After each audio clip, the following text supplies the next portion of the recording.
Uh, so here we go. Great. So Anamika, yeah, tell us about your retreat with Om So Swami. Sanjivji, Hi, Kabir. Kabir wants to say hi first. Hi, Kabir. Hello. Hello. Wonderful.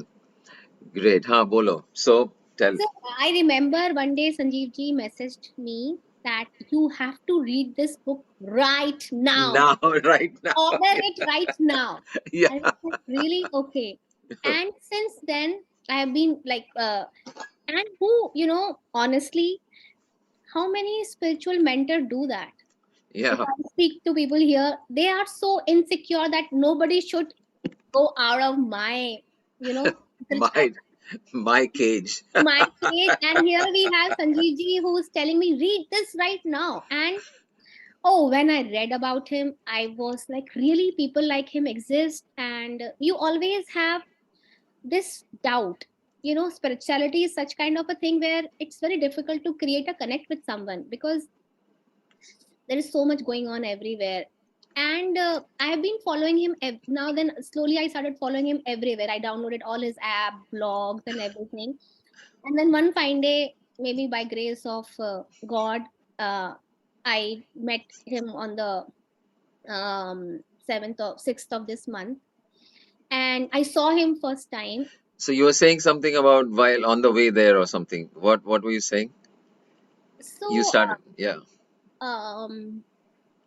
I don't know, like how if I should say it, like on full moon day, 7th of December. Did a little Purush Charan, if some people know about it. It's like a grace which you ask God, Ma, that give me grace. Hmm. The I don't know if it's a stupid journey or it might sound stupid. So I did like this 11 days sankalpa and asked for the grace on full moon day. And exactly on the full moon day, I saw him. So I think it's the grace because not everyone get to see a person like him. Hmm. uh, there are forms which needs to be filled because he doesn't want a lot of people. He wants just the right kind of people. And uh, and whatever I have read and whatever however I have seen him is just like 20% than what I saw him in person there. uh, Really? yeah, so Sanjeev ji, if you will see him, you'll realize what an amazing soul he is. Hmm. And I kept thanking you for suggesting me and that book. Everyone should read him once in their lifetime. Yeah. Yeah. But That's. going there is a hard job because the ashram where the ashram where it is, it has no road. Yeah. So you have to really go round and round and round. And so I thought, how did he manage to create an ashram here? So I Hmm. asked some person, how did he create this ashram here? He said he came swimming. He swam and he came to this place and created, slowly built an ashram here. So Wow. it's just magical. Everything Right. one should go to visit Right. it. Right. Nice. Nice. Wonderful. Wonderful. Yeah. See, when we are truly understanding oneness, once we truly understand that at the core we are all one, then a lot of things drop away on their own. Uh, when we are one, there is only one. There is only one consciousness. There is only one divine energy which animates this entire universe and is the only thing, only real substance there is. All else is simply a manifestation and a form of that one. That's that's the only true substance there is. The raw material of each and every object, each and every person, each and every thought, each and every feeling, each and every moment in time, each and every point in space. The raw material is only one, and that raw material is awareness, consciousness, the divine. And it's fairly simple to to see that and to understand that, uh, I mean, we've gone through this process many times on this forum about how do you experientially understand that everything, the raw material is only one, either through the two stones process or the contemplation, and how to bring that to this, and so many ways we have come to that point of the three steps through the neti process, not that, and so many ways, and but easily in a matter of 15 minutes, 20 minutes, we can arrive at the point of knowing and seeing and understanding experientially that indeed there is only one thing, there is no two. The non dual Advaita understanding becomes so clear. And for some of you who are new to this forum, like Richa and Sainath and whoever else is joined newly, I would encourage you to go and view the 3 or 4 foundation videos which we have made into a playlist. Um, Anamika, if you can just post the link to that playlist on the chat window. So if you go through those 3 videos, you will get a very clear understanding of simply how do you experience and know that underneath the substrate, the raw material of everything that there is only one, and is only one consciousness. So that's a relatively simple task, and not a very long task. It doesn't take long, and it's straightforward. Anyone, pretty much anyone, can understand this very easily. So while that is very simple and very short, understanding the implications of that, कि ये जो एकता है, अद्वैत जो है, उसका मतलब क्या है? What does it mean in day-to-day life? What does it mean in the real world? What is that? What does that mean on a day-to-day basis? Um, how do we apply this on a day-to-day basis? How does it apply to health? How does it apply to wealth? How does it apply to knowledge? How does it apply to relationships? How does it apply to every area of our life? That implication of that and is a lifelong journey, of getting deeper and deeper and deeper uh, understanding, and a deeper and deeper experience of how do we bring this knowledge into the normal real world, so-called real world, I say, because ultimately there is only one reality, and that is consciousness. So this is just forms of consciousness. But how do we bring this understanding into our life? That is the challenge, and that's the beauty, that's the fun, that's the adventure, and that's the lifelong process.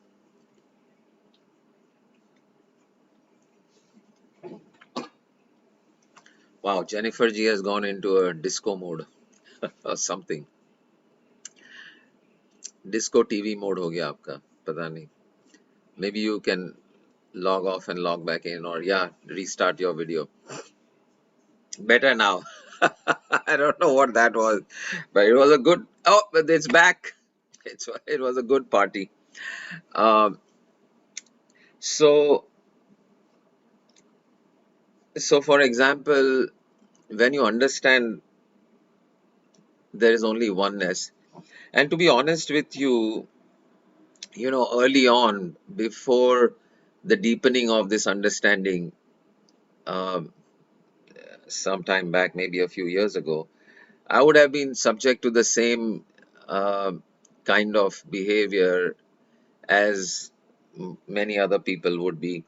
That, for example, if somebody on the open door groups talks about Sadhguru, they talk about Sri Sri, or they, I don't know, other, then there could be in the earlier times, a possibility, hey, this is, this is my मेरा इलाका है, इसमें ये क्यों ला रहे हो? But once you understand oneness, I not only that jealousy not only got released. In fact, I'm glad. I'm glad when whatever means, whatever medium, whatever person, however the knowledge comes, through whatever means, I'm grateful. I'm grateful. I'm actually grateful. So I've gone from jealousy to gratitude for people, for other people walking the same path, leading hundreds of people, leading thousands of people, leading millions of people. Godspeed to them and bless them for having that draw and that charisma and that understanding and knowledge and whatever, to be able to bring this understanding to more and more people. So, so similarly, Om Swami, right? I mean, uh, I was so impressed. I couldn't wait to share that book and that understanding with all of you. So that's one thing that drops away automatically as you understand oneness. We are all one. There is no two. So, if there is only one, then whether the words come from a mind body called Sanjeev, or it comes from a mind body called Purushottam, or it comes from a mind body called anything, how does it matter? It is coming from that one source. There is only one source.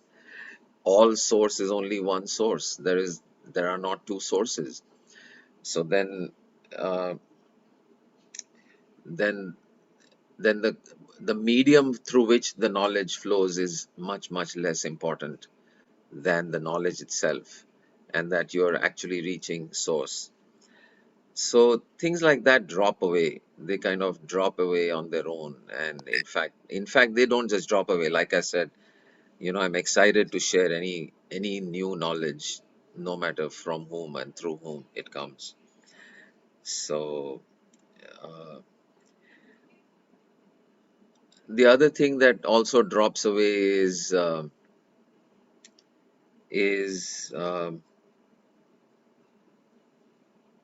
craving for something, because when y- when you are all there is, when I am everything, then what is there to crave for? Anything that I crave for is already I, is already the I. So where is the question of craving for it? It is already there, it is already you. And the craving includes people, objects, things, places, spaces, and time. Because the craving also is there sometimes for time, right? You crave for some past that you enjoyed and was somehow etched in your memory, and you crave for that. I wish we were back in school, or I wish I was back in that time, and or craving for some distant future, uh, which a distant future in which everything is uh, perfect and everything is right and everything is wonderful and somehow life is beautiful, which it already is, but you somehow think that the future is somehow more beautiful, and you crave for that distant future. So oneness brings you to the understanding that not only everything and every place and every person and every object is one, but every moment is the same. If every moment is the same, there is only the now. There is only now, only now, only now, only now, only now. There is only now. So where is the past and where is the future? There is only now. Our experience at a level of thought and at level of concept, yeah, it seems like there is a past and there's a future and there's a history. But all of it is experienced only in the now. If you remember something from the past, you can only remember it here and now. You cannot experience the past in the past. You can only experience the past in the now. You can only imagine the future in the now. You can never experience the future in the future. When that future occurs at some future point, it will still be now. At that point, again, it'll be now. So there's only now. There is only now, and so when there is only now, then the craving for the past or craving for future also immediately and simply and automatically drops away. See, this is the beauty about knowledge. This is the beauty about understanding. These things need to happen and will happen and do happen on their own. There is no amount of telling yourself, oh, don't crave, don't be in craving, don't crave anything. Or no amount of telling yourself, I am complete and whatever, and expect that the craving will drop away. It just doesn't happen. It only happens when it drops away on its own. When it drops away on its own. Um, and this dropping away on its own is misinterpreted and misunderstood. And then, so for example, when in the story of the life of Lord Mahavir, when he left his palace and went into the forest to be in discovery and research of himself and to find out the truth and what is the answer to all this suffering that is plaguing the entire universe and the world. When he left for that, and with a single-minded, this is it, I do not stop, I do not give up until I find out, I get to the bottom of this mystery, and and I will not give up until I do that. So with that, this there was a one single-minded uh, activity in that direction when nothing else mattered. Nothing else mattered. So it's not like he said, "Oh, I'm not going to eat for X number of days." Also, that also happened in later on, but he just wasn't interested in anything except this question. Food dropped away, and as he walked through the thorns and the bushes and the trees and the jungle, you know, the heavy clothes that he probably left with from the palace were just not relevant anymore, and they kept dropping away. And until there was just one little piece of cloth that was covering him, and that also didn't matter. And that at one point got caught in a thorn. And rather than disturb the plant and try to remove the cloth from the thorn, he kept walking. And that last little piece of cloth also disappeared from his body and stayed there hanging on that thorn in the forest.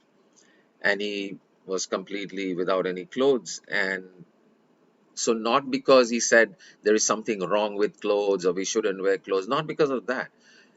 The clothes disappeared because they were no longer relevant. And that dropping of the clothes happened. It was not something that he did. So, there's a big difference between something being done and something happening, right? But what we do is then we take that kind of that kind of a life story and say, okay, you know, we are not going, if you are disciples of Mahavir, especially among the Digambar sect, okay, the monks in the Digambar sect do not wear any clothes. And so, I mean, I'm not saying for all of them this is that way, and there may be some awakened and enlightened souls for whom also clothes became so irrelevant that they just dropped them. But for most part, it is an actual doing. Okay, no, we are not going to wear clothes because Lord Mahavir didn't wear clothes, so we are not going to wear clothes. And that's not where it's at. What is important is what is that process? What is that journey? What is that awakening? What is that search for truth, which was so strong and so deep? What was that? That's where the magic is. That's where the learning is. It's not about what happened or what they did, because in fact they didn't do anything, it just happened. So similarly for us also, there's no amount of saying that, oh, don't crave, don't worry about the future, don't regret the past, or don't or even craving for the past, craving for some, there's no amount of saying that is going to make any difference. But when the truth becomes clear, when the truth about what is becomes clear, that there is no past and there is no future, there is no two, everything is already just one, then the craving automatically disappears. The jealousy automatically disappears.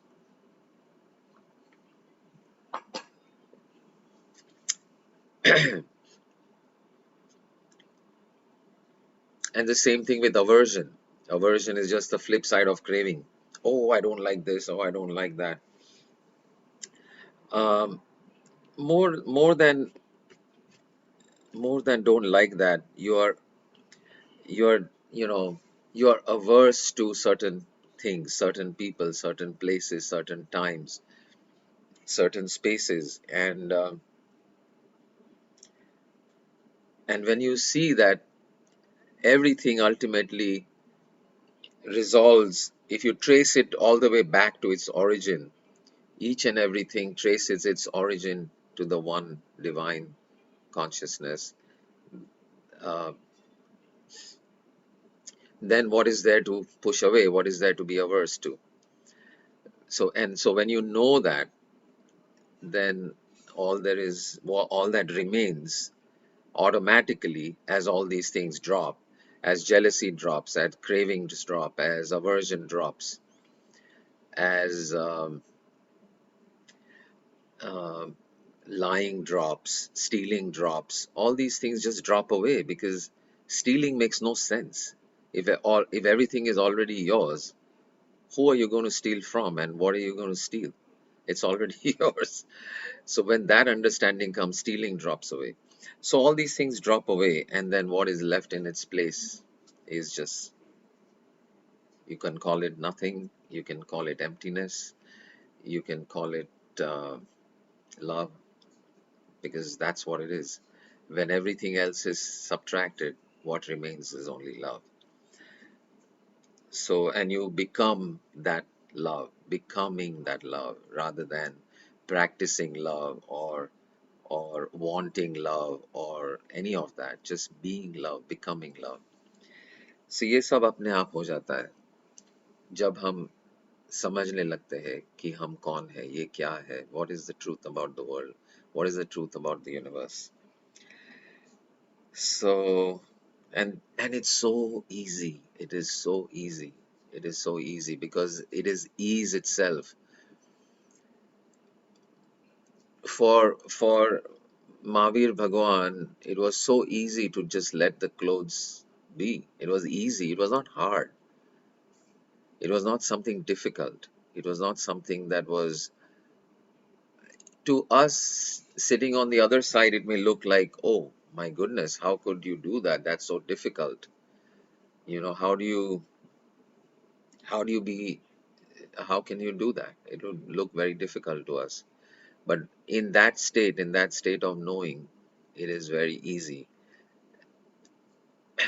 Loving all does not mean liking all. Yes, Sonal, absolutely right. So, loving all is an automatic result of dropping off all of these things that take us away from our true self, our true nature. What are those things? I mean, Jainism identifies 18 papasthan, 18 sources of misery. There are lists like this in the Ten Commandments in Christianity, and there's similar things in every religion about what it is that takes you away from your true self, and traps you in things that don't really matter, and traps you in things that you don't really need in your life to live a life of love and joy and happiness. So when all those drop away, all that remains is love. So awareness, source, or presence. So what is everything? Everything is consciousness. Everything is traces back down to consciousness. So anyone in the world, pick the one person or one group or whatever that you dislike for whatever reason. Trace that person back to who they really are. What is their real source? What is their true nature? And you will eventually, if you follow the steps that are there in the foundation videos, you will find that they trace their origin back to the one source: awareness, consciousness. If you are religious, you can give it the name Krishna or Jesus or Muhammad or Allah uh, or uh, or source. If you're not religious, consciousness or presence. These are all just different names for the one and the same thing, because, and ultimately, these are all complicated names for the same thing. The simplest name for all of this, which we don't realize, because when we say consciousness, awareness, God, Krishna, all of this, it seems to us like it is something distant, some distant entity, some distant energy, कहीं और दूर दूर दूर कहीं बादलों में या आकाश में या गगन में कहीं पे छुपे हुए हैं, thousands and millions of miles away. And how far I don't know, but certainly not in within arm's reach. And certainly not within my reach. That's what we conjure up, the what the mind conjures up. Because the mind knows that the moment it really realizes that there is no distance, that the simplest name for all of this is the one letter word which is the most common word in the entire English language, which is the word I. The simplest name for all of this is I. And I, if you name this I, which is the same as present, source, consciousness, divine, love, Krishna, then immediately you know that this is not some distant phenomenon. It is I. It is I, the very मैं जो हूँ वही है वो. So then there is no distance. Then there is no nothing to be done to become that. Nothing to be, no distance to be traveled. No penance to be done or anything to reach the I. Because what would you have to do to reach I? If I asked you to take one step towards yourself, what would you do? You can't. You're already there. You're already sitting exactly where I is. And there is no place that you need to travel to, no distance that you need to cover before you reach. In fact, there is nothing to reach. You're already there. So source, awareness, presence is all different words for the same I, and everything traces back to I, which is I. And when everything is I, what is there not to love, right? So while there is nothing not to love, liking is a different phenomenon. Liking happens at the level of the mind body, the persona, the person, this particular condensed form of the I. This condensed form, with its peculiarities, its preferences, its opinions, its knowledge, its memories, its experiences, its wealth, its name, its body. So there's a particular condensation of this grand divine into multiple forms. And each of these multiple forms, according to their, all of this, nature, memories, experiences, body, mind, knowledge, etc., etc., like and dislike different things. We all have preferences. I may like the color yellow and purple, and somebody hates yellow and purple. And I love which flavor of ice cream? Which flavor of ice cream? Okay, everyone, put your favorite flavor of ice cream in the chat box, please. Favorite ice cream flavor.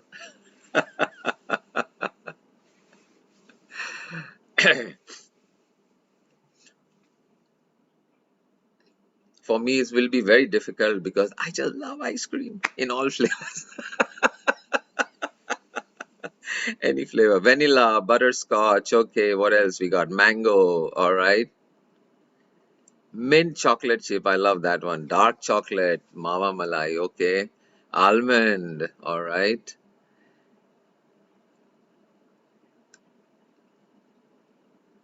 Who else? What else? Okay, so but mango from Naturals, right? Bombay ka flavor hai wo. Bombay ka brand, Naturals ice cream, right around the corner from us. So, so clearly we all have preferences. Okay, there are also flavors that you really don't like, right? So which one do you not like? Put that one.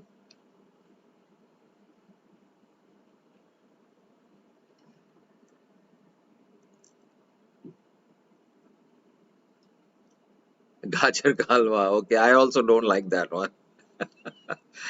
Coincidentally, yeah, if there's one flavor I don't like, then it is gajar ka halwa ice cream, because I don't like gajar ka halwa to begin with. Uh, to me, it's kind of a cop out of a dessert. Rainbow ice cream, nahi pasand hai. Acha, blue ice cream. What the heck is that? Bubble gum flavor आता है कुछ blue वाला. हाँ. Oh yeah, I don't like that one either. Right. Blue, also blue ice cream. Okay, you and my both. Okay, great. Right. So clearly we have our dislikes and likes for ice cream, right? Because we come from, and there's nothing right or wrong about it. There's nothing right about liking or disliking blue ice cream. It's not right, not wrong. It's just what it is. You prefer. So having a preference has to do with liking and disliking, and happens at the level of the body. Uh, but if you expand your point of view, so if, let's say, if by some magic, and we already are one, but by supposing by some magic we literally became one person, um, and then if you were to ask that one person which flavor they like, they would just say, I love ice cream. That's it, because that would be the common denominator. The common denominator between all of us would be that we love ice cream. And of course, there must be some people who don't love ice cream at all, or don't like any flavor of ice cream. ऐसे भी लोग होंगे, पता नहीं कैसे, जाने वो कैसे लोग थे जिनको आइसक्रीम ना पसंद आया. लेकिन होंगे कहीं तो. तो so when we speak at that level of divine, then there's no question of preferences. There's no question of like and dislike, because everything is made of I. It is made by I, right? You, whatever is, let's say you create a drawing, you create a piece of art. It's very unlikely that you are not going to like it. You are going to love it because you made it. मेरा है ये, मैंने बनाया है, right? मैंने बनाया. So, for this is what it is for the divine, for this, for the universal truth, for the big I. Everything is made of I. What is there not to love?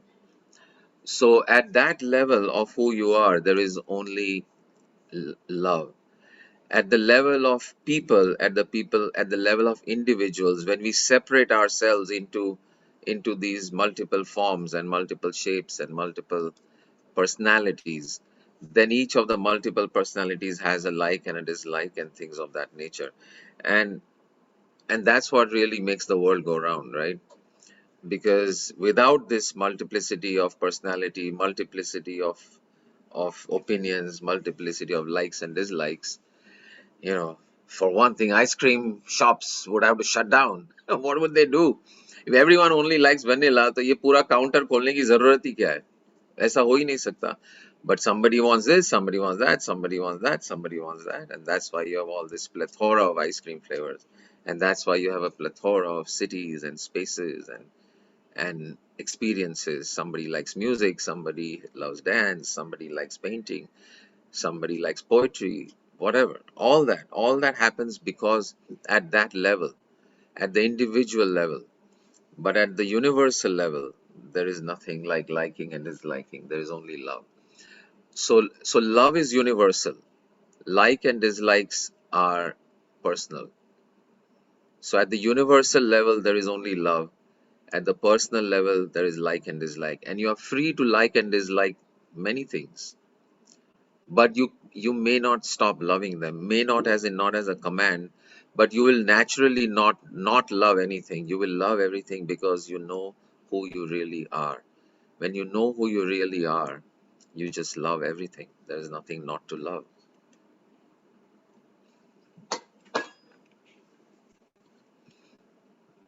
So Sonal had a question about this. Why do wives don't like husband have? Yeah, same thing.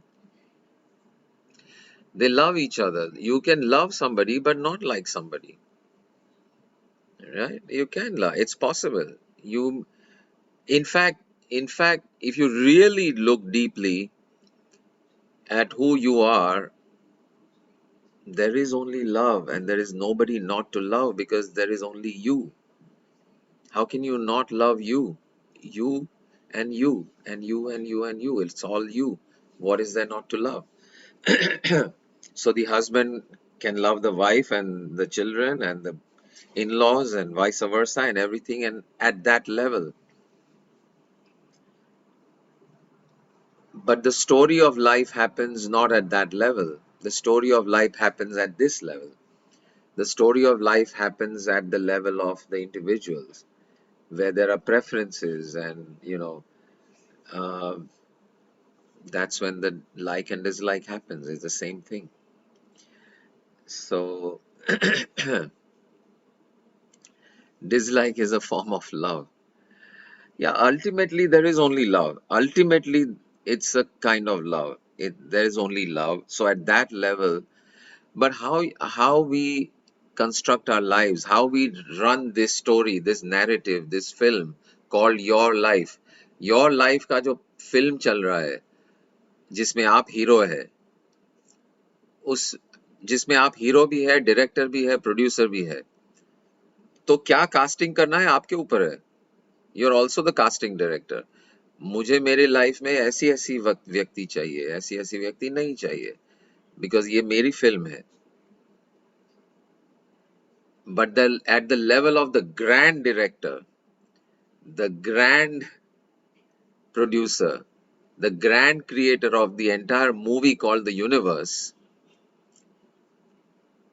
everyone that is there is chosen to be part of this film called the unfolding of the universe, and is therefore only loved because it's part of the big narrative, and equally loved. So the magic for you and me at the level of the people, at the level of personality, the magic for you and me happens when we take this quality of lovingness and bring that to all our interactions, all our preferences. So even though I may prefer, say, chocolate over vanilla, I don't need to be averse to vanilla.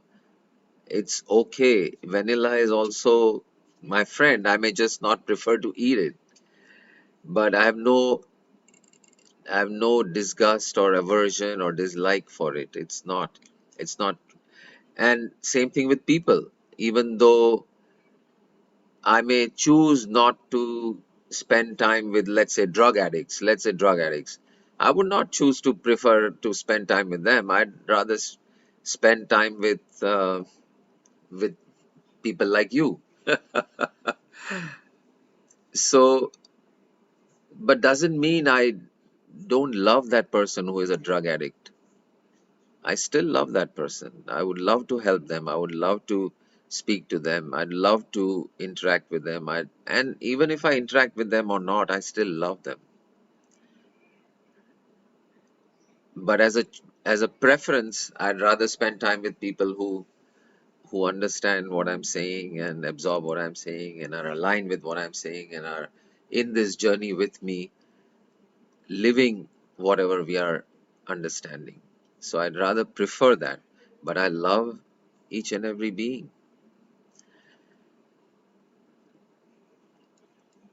वही प्रार्थना भी हम आजकल जो गाते हैं ना, हर एक जीव सुखमय हो, हर मन में प्रेम हो, शांति हो. हम ऐसा नहीं कहते सोनल कि जो मुझे पसंद है उन्हीं लोगों के मन में प्रेम हो, शांति हो, जो मुझे अच्छे लगते हैं उसके वो सुखमय हो. हम ऐसा नहीं कहते. हम कहते हैं हर एक जीव सुखमय हो, हर मन में प्रेम हो, शांति हो. Because ultimately there is only love.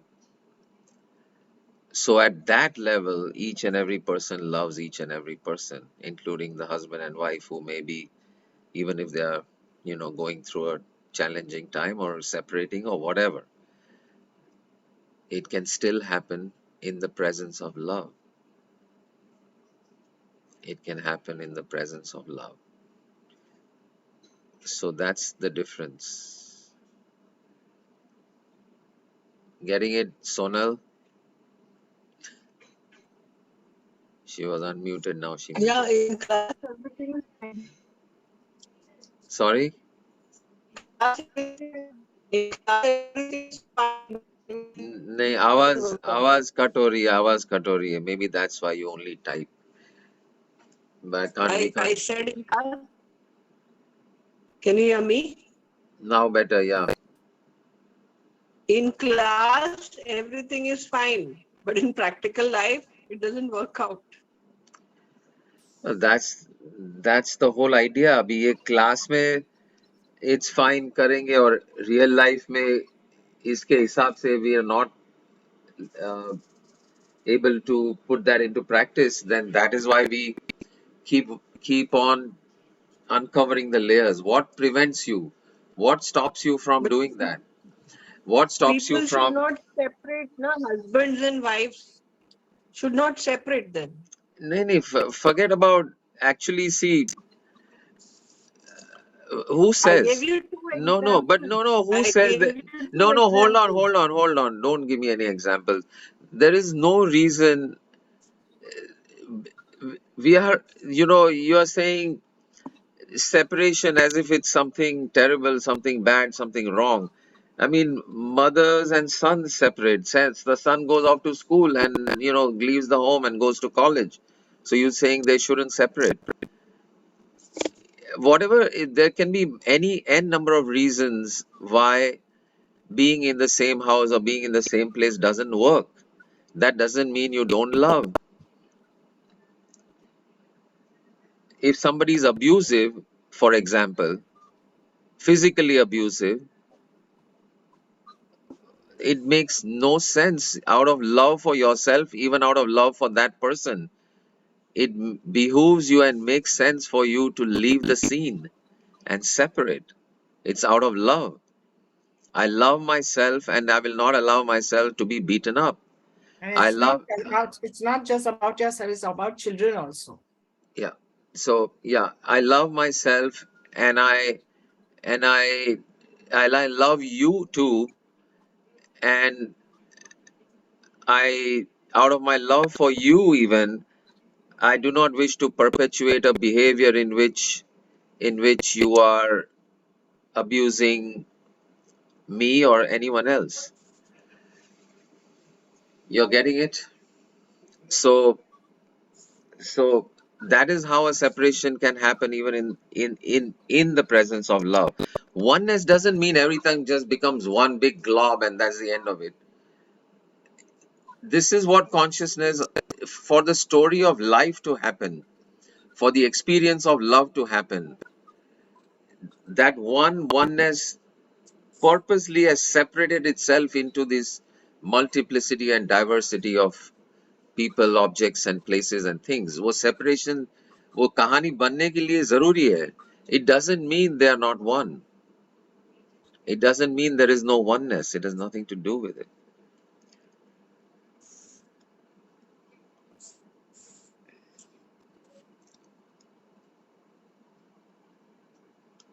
It's as a universal idea. It's a universal idea of oneness. At an individual level, whatever works and whatever doesn't work.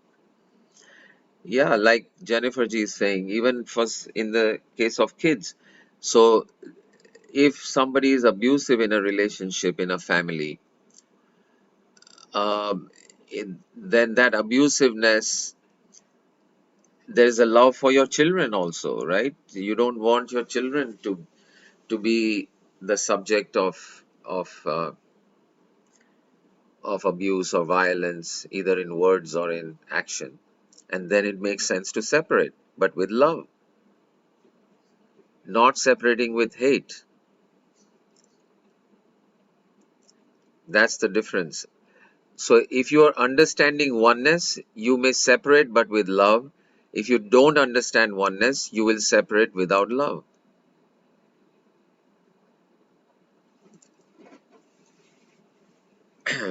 That's one. And the other thing is, I would encourage each one of us to really focus on our own life, because our life is our training ground. Somebody else's life is not your training ground. So while we can talk about it just for the sake of understanding, whether this person separated from that person or this person is doing that to that other one, it's okay, we can talk about in theory, but the real learning happens in your training ground, which is your life. What are you doing? What are you thinking? What are you feeling? How are you bringing oneness into your every day-to-day interactions with people or with things or with all? So focus on that. I would encourage everyone to focus, because ये जो हम बातें करते हैं, this is the fourth way now. We have found out and given it a name also. There's the Gyan Marg, there's the Bhakti Marg, there's the Karma Yog, and the fourth way is JeevanYog, Jeevan Marg.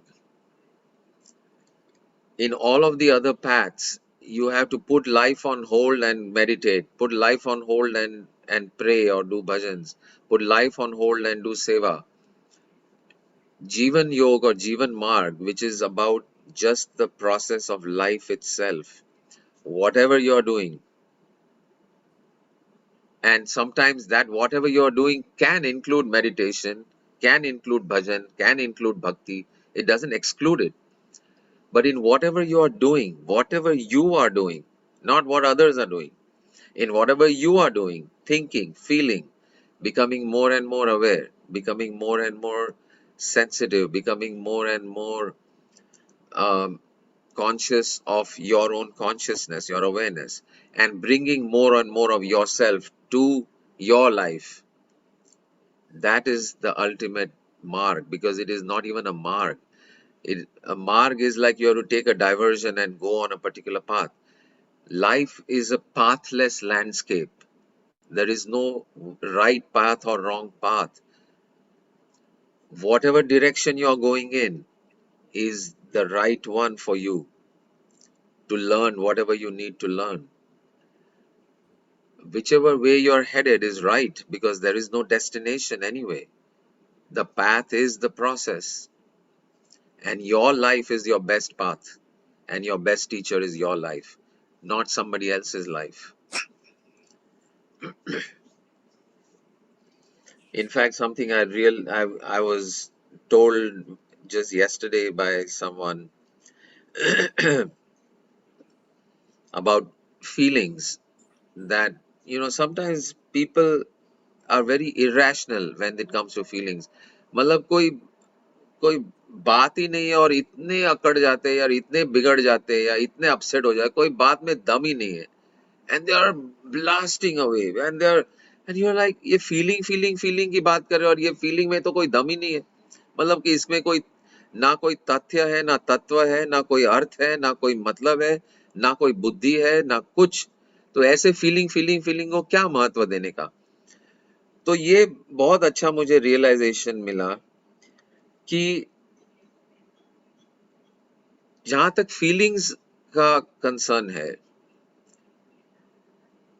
Feelings of other people are only part of the story, they are just the story of life. Story में क्या होता है, आपको क्या फर्क पड़ता है? जैसे मूवी चल रही है स्क्रीन पे, उसमें कोई रो रहा है, कोई गा रहा है, कोई हंस रहा है, कोई मर रहा है, क्या फर्क पड़ता है? Doesn't matter. आपको क्या असर उसका हो रहा है, उसकी वजह से आपको क्या अनुभव हो रहा है, आपको क्या फीलिंग्स आ रहे हैं, उनको देखना है। क्योंकि वो फीलिंग्स है, वो अनुभव है।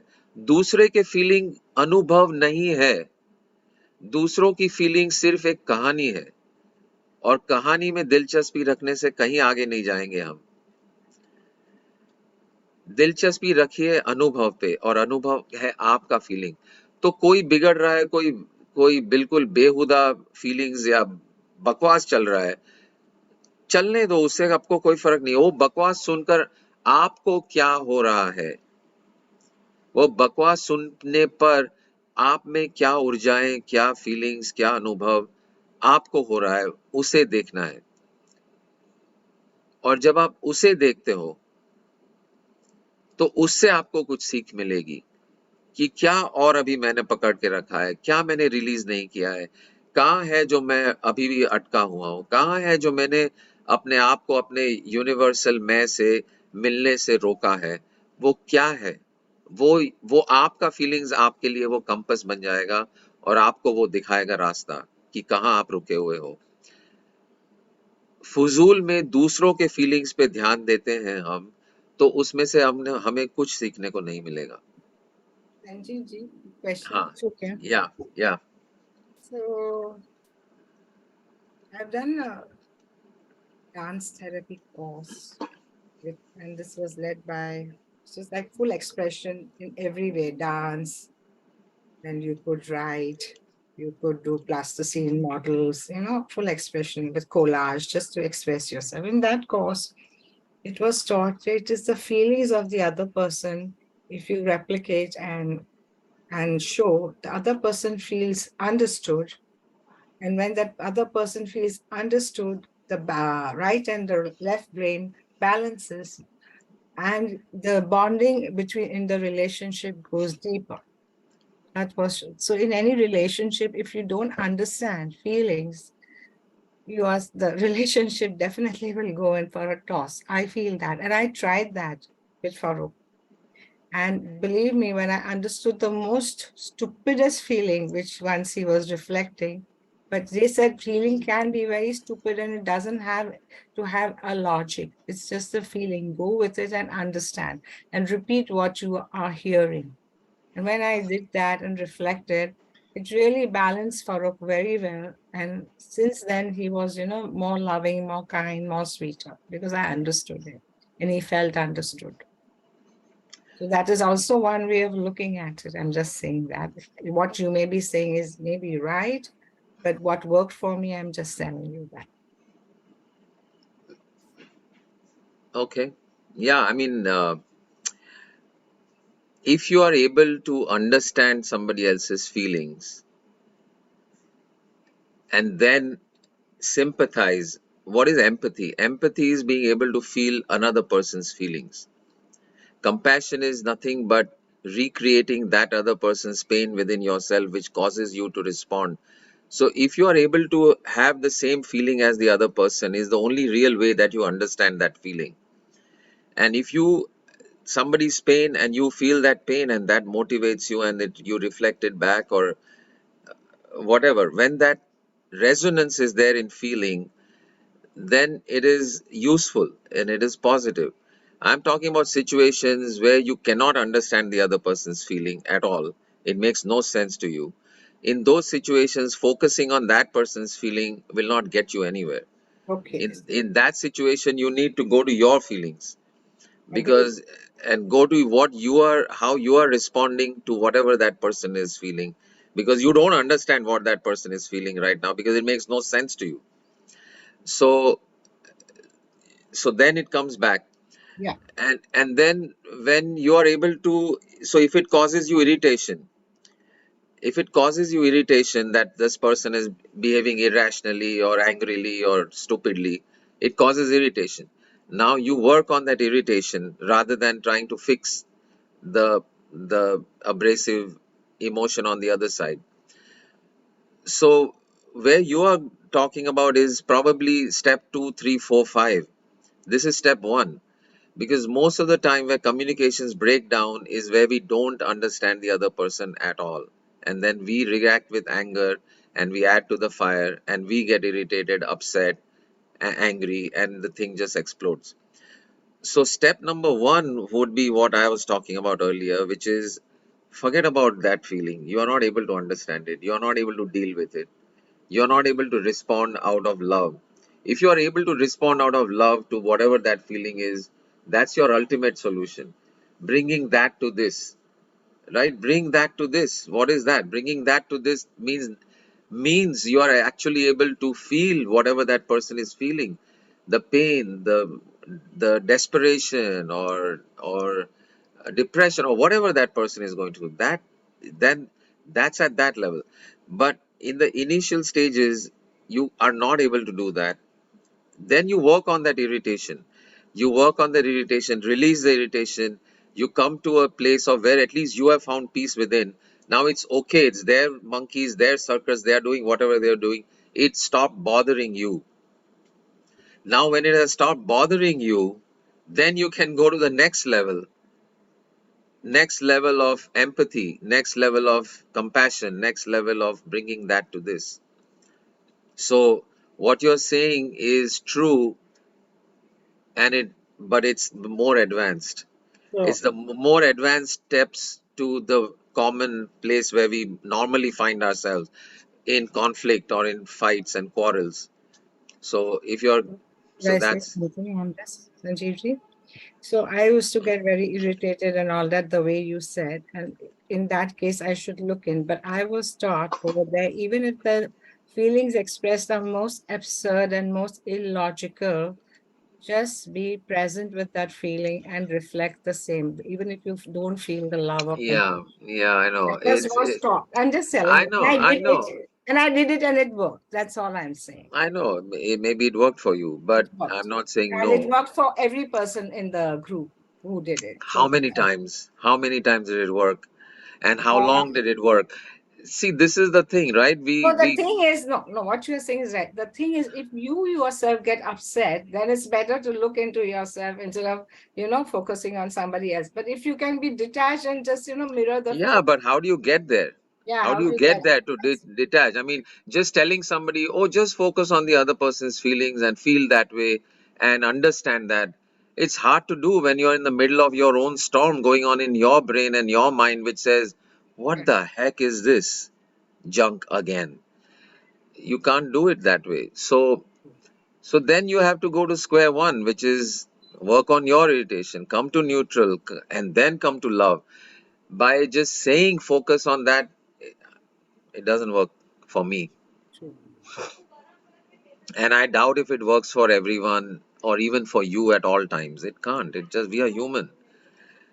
We get caught in the drama and the story, and then it's difficult to bring that to this.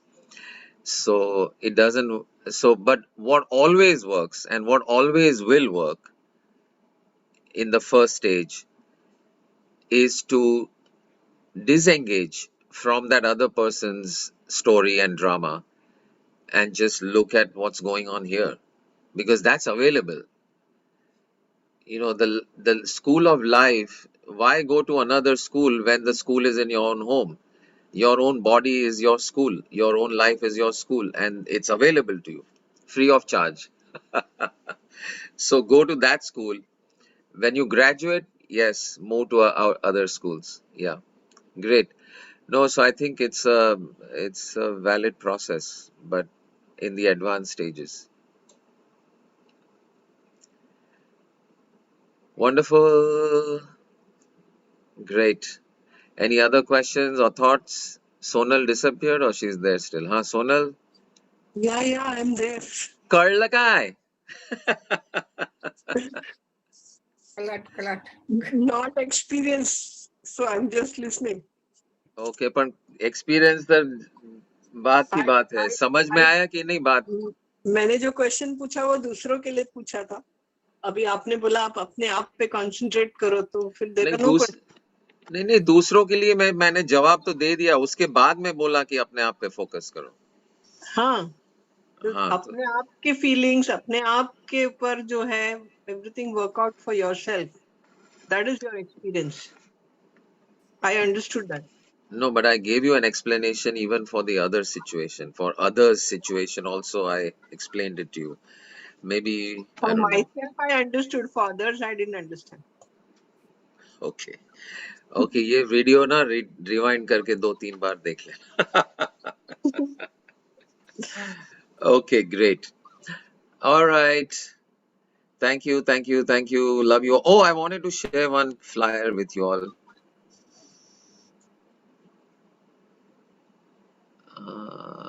किधर है किधर है किधर है किधर है?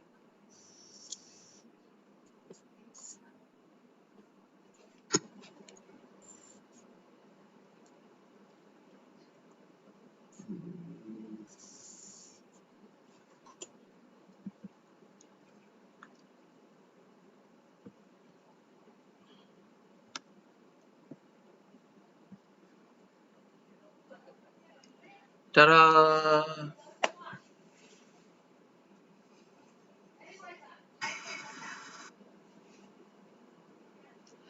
Know thyself through Swara and Guru, celebrating Bharat Natna Pandit Bhimsen Joshi. Oh, I need an apostrophe S. Birth anniversary. My music teacher, who is the grand disciple and biographer of Bhimsen Joshi, is coming to Mumbai. And so we are having his performance along with his son on tabla and Gopal Prabhu on harmonium. It's a classical music program happening at the same venue as we had our chanting event.